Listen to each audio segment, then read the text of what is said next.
Hi and welcome. My name's Kellyanne Watson, Head of Programmes at the Class Foundation. We're here today with Loins and Loof to discuss the Legalities report for the Class programme. So we're super excited to have you guys here today. If you'd like to introduce yourself and tell us a little bit about the report that you wrote. Yes, thank you, Kellyanne. So my name is Bart-Jan Zoetmulder. I'm a tax partner at Loins and Loof. I've been involved with the class of 2020, now the Class Foundation. Actually, right from the start, our firm has become a partner and is very active in assisting with the class's goals. And one of them is also the research. And in that respect, this year we have written a tax and legal report on student housing. And sitting next to me is my colleague Jasper Algera. Yes, Jasper Algera. I work as a tax lawyer in the team of Bart-Jan, and we work typically with real estate investors. So we see a lot of investors in student housing as well. And this year we used our knowledge to prepare the trend report on purpose-built student housing. So the report itself will cover pretty much all the regions across Europe, which is really cool. And they're wrote by several different law firms as well. So you kind of get a great pan view of Europe itself. I'd really like if you could explain about why you decided to write this, and specifically the questions around how important tax is. Yes, well, it's tax and legal aspects actually that we're discussing in the report. Actually, they did the first report on this topic in 2019, but it was only focused on the Netherlands at that point in time. It was something that we discussed with your colleagues. Everybody thought that with the, let's say, internationalization and the complexity of student housing rules, it should be, let's say, a good topic to discuss a little bit more detail. Not everybody is familiar with it, yet it is really important both for the investors, as for the operators, as for the students itself, to know a little bit about the legal and tax side of the student housing area. And this year we said, okay, why don't we scale it up to something more pan-European, because the reactions on the 2019 report are quite positive. So we thought, okay, let's make this into a pan-European research paper. And of course, with the graduation of the class of 2020, it was a very good moment to actually do that. So we initiated this. Actually, Jasper, he took the lead in discussing the project with the corresponding firms in the various jurisdictions. And I think Jasper can explain much more about the process. Yeah, so first we discussed this with our own Loins and Loof colleagues in the Brussels office, who assisted with preparing a similar report for Belgium, of course. Then we invited all our befriended law firms in the rest of Europe to assist with this project. The firms who have also a very thorough experience with real estate investors and student housing. We kind of asked all law firms the same set of questions, which should give the reader of the report a very good overview of all legal and tax aspects that relate to student accommodation. You mentioned in 2019 that you did the report for the Netherlands. Have you seen many changes from what you wrote today? Yeah, well, the interesting thing actually about legal and tax aspects of student housing is that in most countries, also in the Netherlands, it is actually not treated as a separate asset class, really.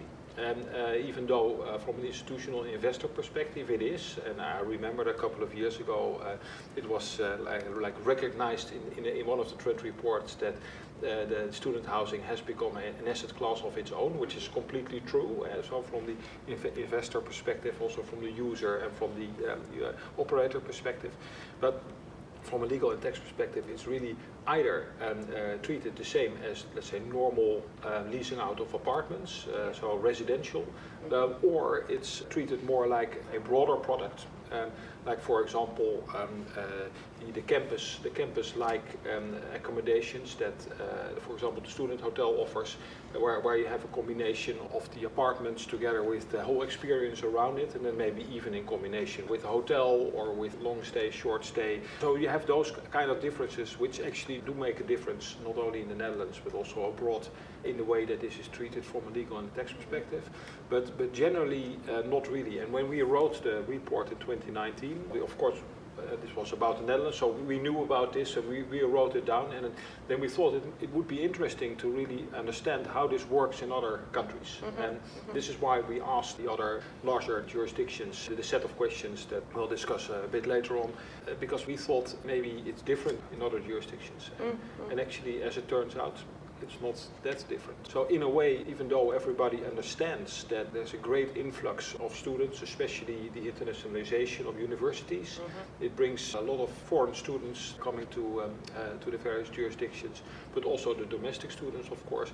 And there's a huge shortage of housing everywhere.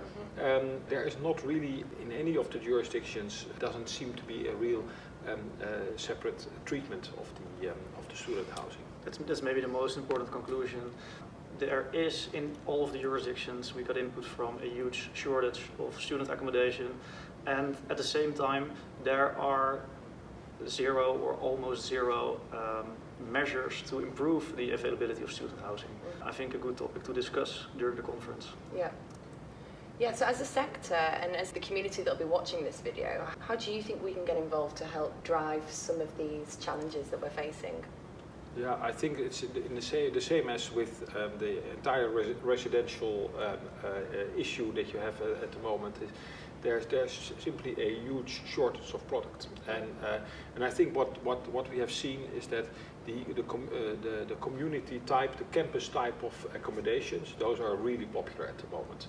So I think what should happen is that there should be some let's say further engagement between the municipalities and the parties that offer the accommodation, either as an investor or as a constructor, or that they should really get together and try to find locations, because it's mostly about finding the locations and then being allowed to build, because there's of course a huge climate issue with construction at the moment as well. But at the same time, you see that most of the investors are very much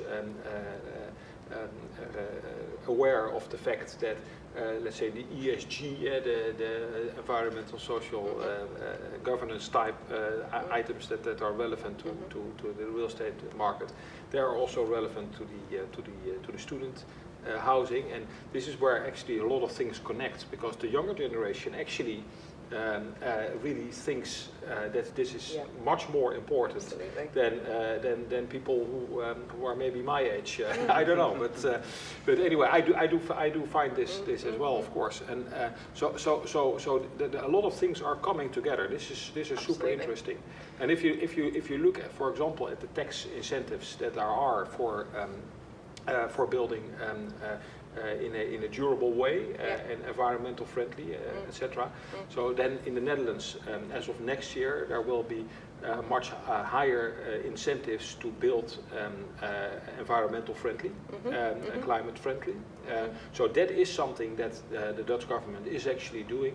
It is not focused on student housing, but it's focused on let's say climate neutral investments as a whole. And I think if you bring all these together, that's what we should be doing. And we should be learning from each other, because that's maybe the most important part. Why do you want to do a paper on various jurisdictions? It's because you want to learn from each other. You want to understand what is good practice in one country and apply that to your country. So this is what we hope that the class actually can offer to the discussion in general. Yeah, so do we. And I think ESG and kind of scaling social value, but also how we create non-financial investments is going to be a hot topic this year at the conference. So I really like how you were able to kind of give a little bit of a solution on maybe how we can measure some of that ESG, whether that is through kind of licensing, taxes, and how whether maybe that could be an incentive to become more sustainably friendly across the board. But yeah, well, thank you so much. Is there anything else that you think could be a key takeaway, I guess, from this report that would be useful to know from our community? I think the most important takeaway is that it provides a really good overview of all legal and tax aspects related to student housing.